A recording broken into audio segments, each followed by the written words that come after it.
Here as they go into turns 1 and 2, you see Lynn Nelson as he works on David Holcomb for the lead. On lap 10, this is the factory stock feature Friday night at Lakeside Speedway. Here Lynn Nelson gets around David Holcomb, Buzz Castor in third place. And this is the way they're going to finish. Lynn Nelson will win this.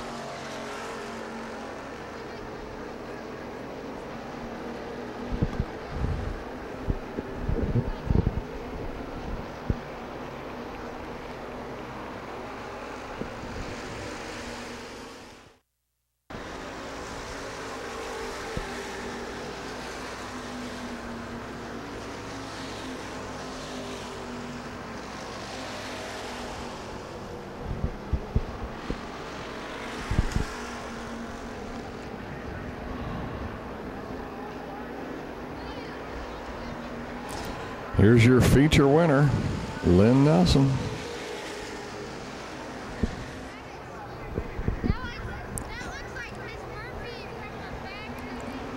Here's the start of the Grand National race Friday night at Lakeside Speedway.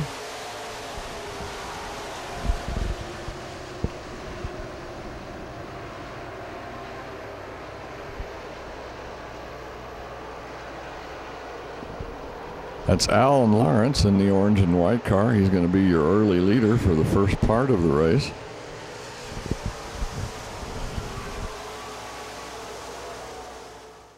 Lyle in 16, the red car.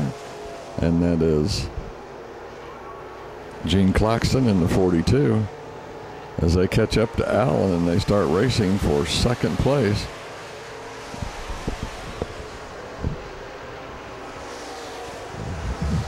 Also in the black car, you've got Scotty Martin, as he'll be a factor as we get on into this race just a little bit further. Here he gets by Gene Claxton to take over fourth.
After several laps of side-by-side racing, here the 06 of Keith Cobb on the outside and Chad Lyle, the 16 on the inside, race for first place. They had raced like this for probably about 4 laps.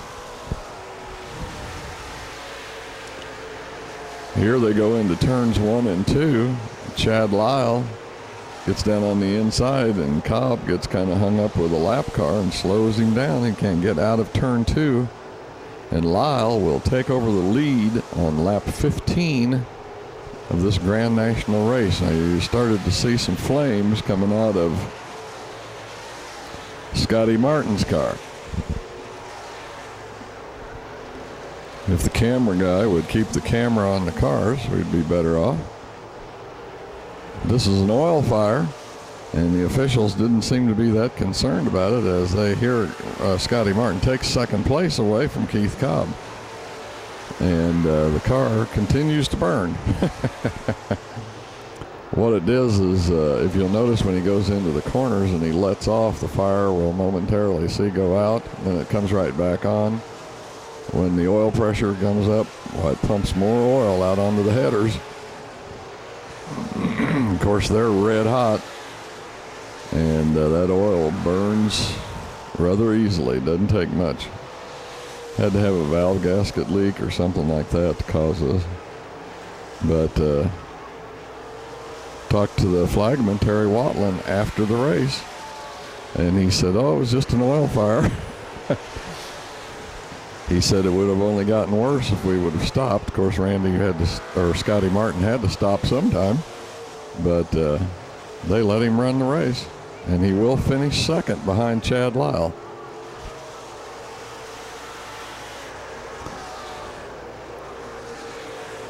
There was the checkered flag, by the way.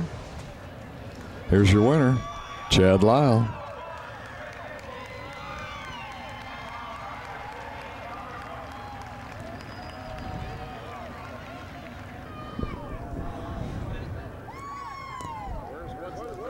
This is the Smith Racing team that Chad Lyle drives for now.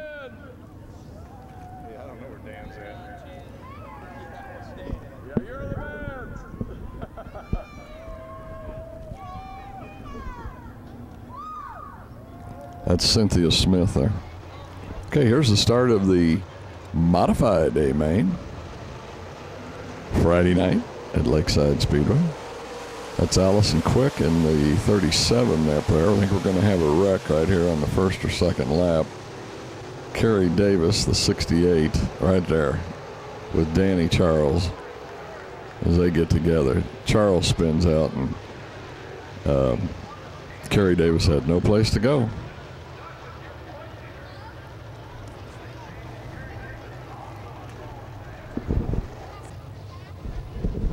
Oh, what do the fans do at the racetrack? Hey, looky here. We're watching the Little Red Foxes or something.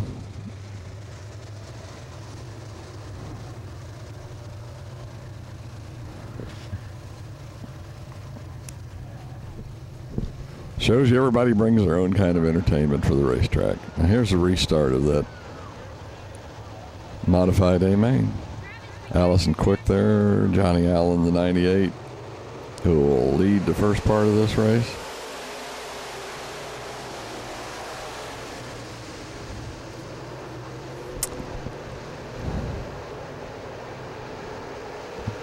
Johnny Allen, who is second in the region on points, or was going into Friday night, here jumps up on that high side. And we'll take that lead, and we'll stretch that lead out, but it's going to break. I'll have to tell you later how many laps he leads. Here, Tom Charles gets around Allison Quick to take over second place. Here, the orange and white car with the flames coming out from underneath. The fan blades come loose. Knocked the water pump loose, threw water up into the carburetor, which was explained to me later on, is why you're seeing all the smoke and everything else. The car did keep running, but it turned the lead over to Tom Charles. Here he's wiggling the car back and forth like he thinks he might be out of gas or something. I think's what he was trying to do. But they didn't realize, of course, until after the race that the fan, like I say, had come loose, cut the belts, messed up the water, cut a hose. But here you have the two major players in this race as Tom Charles leads in the yellow car, the 81. And then you have Tim Carrick, of course, in the red and white number 1 as they race for that first place at Lakeside Speedway.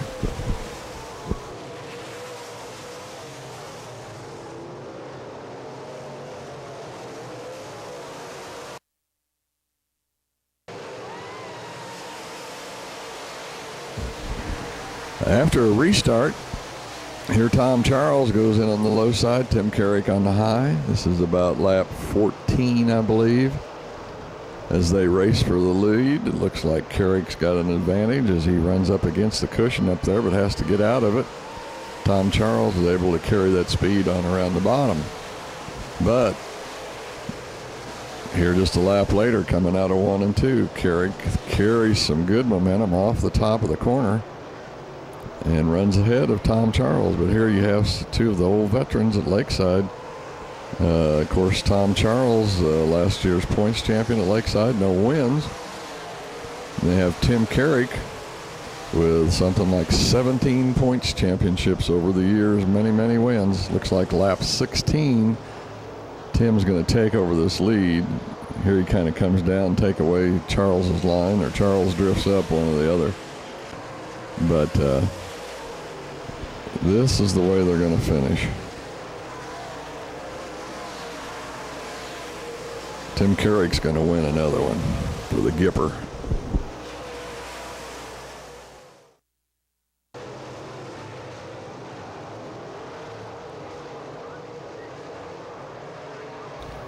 After that first lap crash and a trip to the back of the field, here Kerry Davis has worked himself all the way back up to contention for second and third. He passed Rodney Zig, the black 18, out of the picture now for third place, and here he races with Tom Charles for second. And he will get this position. Here we go, 1 lap to go. Heck of a race for second place. Kerry Davis in the red and yellow 68. Tom Charles in the 81, and here he's going to blow around him on the outside, and whoops, gotcha. So he'll finish second to Tim Carrick. But with this win, Tim Carrick is in a tie now with Kerry Davis for the points lead at Lakeside Speedway. Tim is... Here's the last lap of the dash car feature Saturday night at I-70. They also ran the enduro cars, but I just messed around and didn't get that. But here you see Jason Isabel in the 77 and the 12 of Ashley Fan as they come around to take the checkered flag. The yellow car is Michael Duchesne as he will take third, but it's Jason Isabel, Ashley Fan, and Michael. I-70 Speedway on Saturday night. It's race time as the ASA North-South Challenge meets at I-70, and they will do this again for the World Cup 300 in, it's either the end of September or the 1st of October, I'm not sure. But they had 27 cars that showed up, 27 that was going to start this feature. I think there were 5 Kansas City drivers that were here for this race. Austin Seberg, Joe Ross, Jenny White, and I didn't get the first name of Wood or Byers. Fast qualifier was Byers.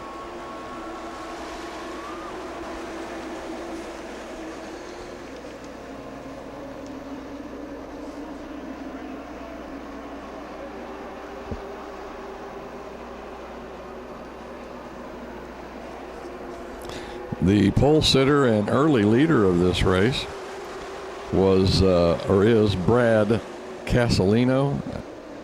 If I pronounce that right, or is it Casalino? I think it's Cosalino, Casalino.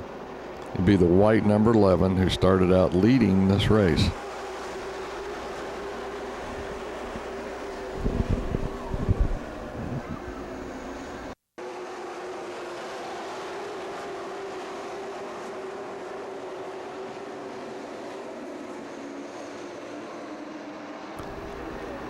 Here around between lap 10 and 15 is all I can tell you. We have a little spin out, and I couldn't even tell you who all the guys were that were involved. But this is one of the few accidents. They only had like 3 or 4, nothing serious.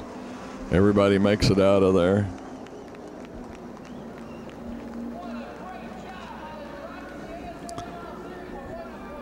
But just about all of the other crashes were single car crashes.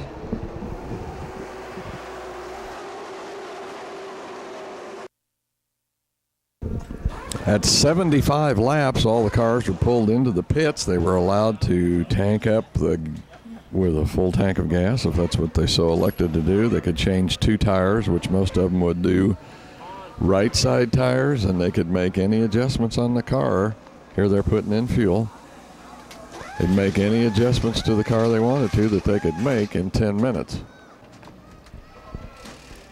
But mostly it was a wheel change. You can see a gentleman here. This is the leader, Casalino, making a change to the airfoil or the wing on the back of the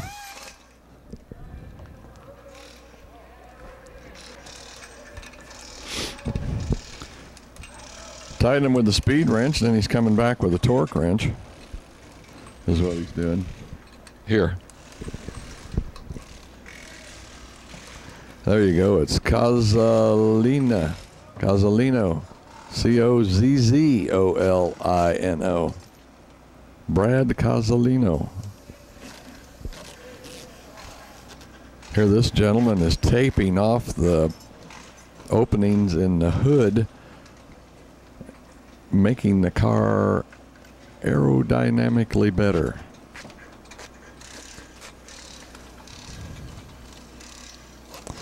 But it wasn't going to do him any good. He's going to lead this thing for about 130 some laps, and then he's going to lose it. Did you hear it? Listen, you can hear that wrench click.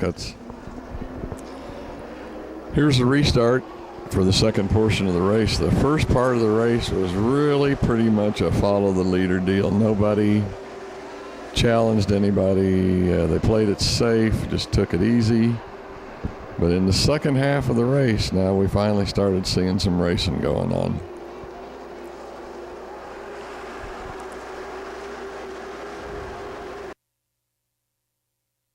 Here on 131, it's going to happen quick. We got Chris Stump hits the inside wall really hard and slides up to a stop in turn one.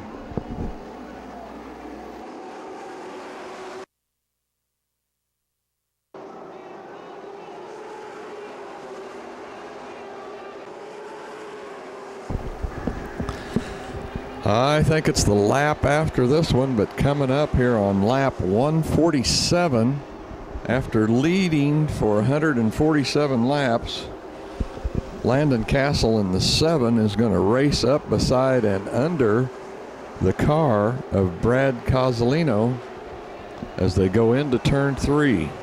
Let's see if he gets, yeah, this is it right here.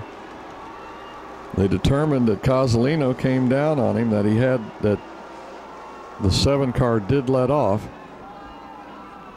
but after 147 laps in the lead with 3 laps to go, racing starts getting a little tight.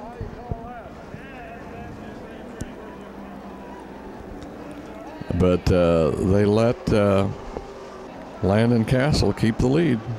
Here's the restart with 3 laps to go, so in other words, it's a green-white checkered. The 28 car is the car of Jack Smith. He won the ASA race that they had back, it was either April or May, it wasn't that long ago. But he won that handily. He ended up having to start last. It was a 100-lapper. The third place car is Kelly Byers.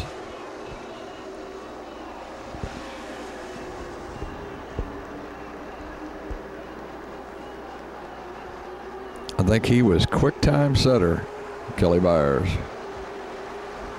I think we just got the white flag there. I think we missed it, but this is Landon Castle from Fairfax, Iowa, just turned 17 the day before this race on Friday.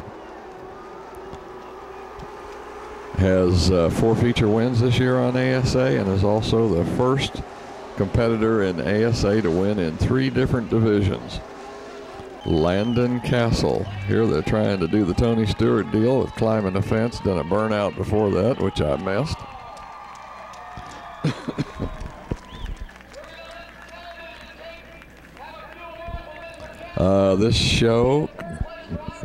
This ASA race will be on the Men's Outdoor Recreation Channel, Dish Network, channel number 218, October 21st and 22nd. But here's your winner, Landon Castle, 17 years old. They just keep getting younger. Really nice, well-spoken young man.